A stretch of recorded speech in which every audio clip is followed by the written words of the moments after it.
Selamat siang semuanya. Perkenalkan nama saya Galuh.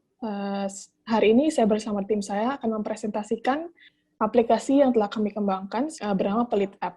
Jadi Pelit App ini adalah aplikasi untuk tracking financial savings dan juga spending. Oke, jadi selanjutnya kita akan coba bahas sedikit tentang kenapa kita mengidekan aplikasi ini gitu ya. Mungkin saya ingin mengajak kalian untuk memikirkan satu atau dua kalinya kalian menggunakan aplikasi financial tracking yang serupa ya. Mungkin ada yang udah pernah, ada yang belum. Tapi berdasarkan pengalaman dan juga feedback dari beberapa orang, personal finance tracking app itu memang jarang digunakan secara berkelanjutan oleh banyak orang karena fiturnya biasanya nggak simple. Dan seringkali user sudah mulai pakai, setelah itu 1 minggu kebiasaan menggunakan app-nya berkurang dan pelan-pelan terbengkalai gitu. Sedangkan personal finance app ini sebenarnya hanya akan berguna jika user disiplin dalam menginput rekod dan mengetrack keuangan mereka. Jadi kalau disimpulkan, beberapa pain points yang sering kali muncul adalah yang pertama, seperti yang bisa dilihat di slide juga ya, kalau hanya untuk pencatatan, seringkali dirasa aplikasinya lumayan percuma, karena tidak ada insight-nya, hanya merekod dan memanage aja. Yang kedua, sulit untuk disiplin dalam menginput pengeluaran harian, karena pencatatan harus dilakukan manual, jadi terutama kalau belanja offline misalnya. Dan yang ketiga, nggak ada yang membantu kita kembali lagi menjadi disiplin dalam menghemat. Hasilnya, app tersebut hanya sebagai pencatatan, tapi nggak ngebantu kita untuk menghemat gitu kan. Jadi objektif Pelit di sini adalah untuk memudahkan user dalam melakukan pencatatan digital, sehingga user menjadi lebih disiplin dalam mengelola keuangan dan membantu user untuk benar-benar berhemat. Oke, tim kami terdiri dari saya sendiri, saya Farel Rehananda, saya memiliki background Electrical Engineering, dan saya menghandle bagian Optical Characterization atau OCR, CUD, Create Update Delete untuk transaction, kamera dan image file di client, dan add dan record page di client.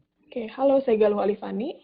Background saya business management, dan responsibility saya adalah full stack di bagian profile page dan analytics page, kemudian mengerjakan front-end styling dan design untuk semua halaman, mengerjakan mobile push notification, dan untuk back-end-nya ada kontribusi di cron dan testing, serta mengerjakan mock-up dan flow design untuk tahap awal pengembangan aplikasi ini.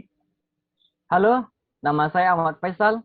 Dengan latar belakang saya sebagai mechanical engineering, saya mengerjakan fitur full stack login, full stack register, full stack home, back-end testing, serta deploy server di Heroku. Baiklah, kami akan melakukan tes untuk aplikasi yang telah kami buat. Tes yang kami lakukan ini dengan menggunakan Jest dan Supertest. Hasilnya menunjukkan bahwa 99,42% berhasil, yang artinya aplikasi ini layak untuk dijalankan. Sekarang kita berada pada halaman home, yang mana pada halaman ini kita bisa melihat income kita, expense kita berdasarkan bulan yang aktif, dan balance kita berdasarkan agregat pada bulan yang sebelumnya. Kita bisa melihat berdasarkan date dan kategori. Kita juga bisa melihat detailnya dengan mengklik kategorinya.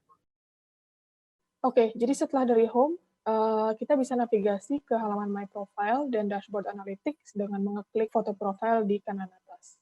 Di halaman My Profile, user bisa melihat detail dari user itu sendiri, dan balance dan juga badges yang mereka punya. Badges ini adalah pencapaian user yang dibandingkan oleh target yang mereka set sendiri. Di halaman ini bisa kita lihat bahwa user ini belum memiliki target yang mereka set. Jadi kita bisa klik Set Spending Target, kemudian masukkan amount-nya. Bisa juga kita change start date-nya. Tapi kalau kita change ke date yang sebelumnya, kita tidak bisa mengeset karena targetnya sudah di masa lalu. Target, nah sudah. Kalau kita lihat user ini sudah memiliki satu badge, yaitu Achiever, dan ada badges-badges lain juga, seperti Super Saver sampai Soon Bankrupt gitu. Nah, ini akan bisa didapatkan user setiap kali target periode mereka berakhir dan mereka menge-hit suatu milestone. Gitu. Kemudian kita bisa navigasi ke halaman expense report, di mana user bisa melihat grafik analisa dari bulan ke bulan. Yang grafik pertama yang di atas adalah net income, yaitu income dikurangi expense, dan yang kedua adalah monthly expense. User juga bisa merubah periodenya. User bisa melihat dari Januari sampai Juli misalnya, dan grafnya akan berubah.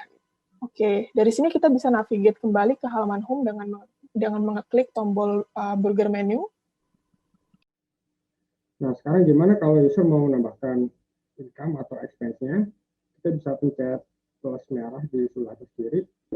Nah, jadi ada 3 pilihan. Kita coba dari picture dulu.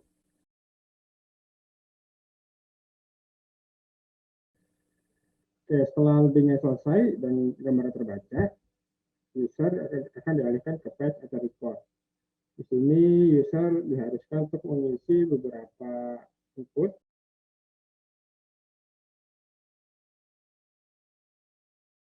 Ini sudah masuk dan sudah terupdate di halaman home. Sekarang saya coba yang cara kedua, yaitu upload from phone. Setelah loadingnya selesai,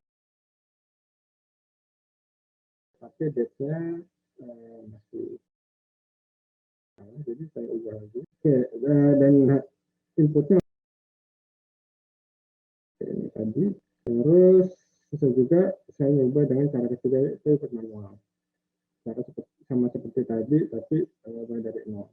Dan image-nya harus diupload secara manual. Sekarang kita lanjut ke bagian technical workflow and text step. Jadi alur dari aplikasi kami, pertama user atau klien, jika misalnya ingin melakukan OCR, akan merequest ke TextRxJS kami, yaitu balik lagi ke user, dan data yang terbaca itu lanjutkan ke server. Nah, dari server ini lanjutkan ke database, akan dikembalikan lagi ke server, dan jika ada notification akan dikembalikan oleh explore notification. Setelah itu data dari server kembali ke klien. Baiklah, kami akan menjelaskan teknologi yang kami pakai pada front end. Kami menggunakan framework React Native, kemudian didukung oleh Expo, juga menggunakan Expo Push Notification yang akan mempush notifikasi ketika kita login dan ketika kita mendapatkan badge. Kemudian kita menggunakan React Native Chart Kit yang kita gunakan pada saat analitik data. Kemudian kita juga menggunakan React Native Paper yang membuat tampilan UI kita menjadi lebih bagus, yaitu dengan UI komponen. Kemudian kita menggunakan React Native Camera, kemudian dengan Management State, React Redux, kemudian React Notification untuk pindah halamannya. Kami menggunakan Node.js, Express.js, dengan database-nya menggunakan PostgreSQL dan SQLite, dan mendeploy database-nya di Heroku dan menggunakan Jest dan Supertest. Untuk fitur OCR-nya, kami menggunakan Tesseract. Sekian penjelasan app hasil buatan saya dan tim saya. Terima kasih atas perhatiannya, dan jika ada pertanyaan